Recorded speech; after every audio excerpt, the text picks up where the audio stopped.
Have you ever thought about the things we take for granted? A clock hanging innocently on a wall, silently marking the passing moments. Well, stop scrolling. This is the story of the clock that stopped.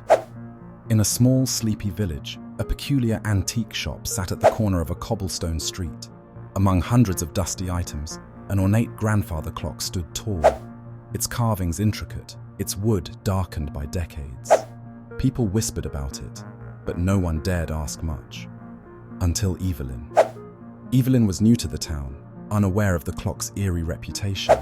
She thought it would be the perfect statement piece for her new home. The clock's price? A mere fraction of its worth. The shopkeeper hesitated for just a moment before taking the payment. The very next day, it was delivered to Evelyn's historic, creaky house. The first night, she heard it. Not the gentle ticking expected from a clock, but a distant, almost heartbeat-like thump emanating from its core. She chalked it up to age, shrugged it off, and carried on. But the clock began to act oddly. Its hands occasionally froze at exactly 2:17 a.m., only to resume hours later as if nothing had happened. Then came the visions.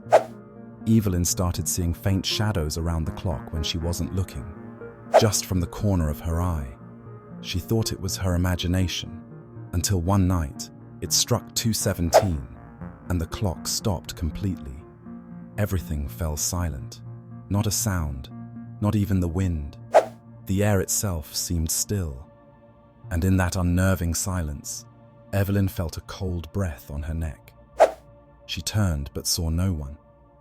Only the clock, its heavy pendulum motionless, yet emitting a soft, haunting pulse.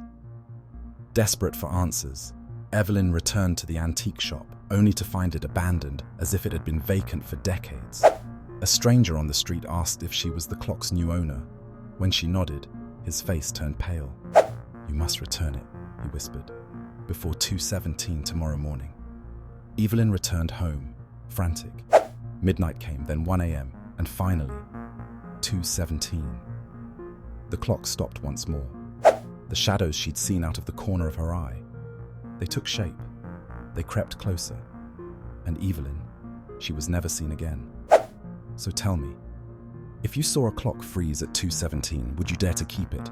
Or would you run far, far away?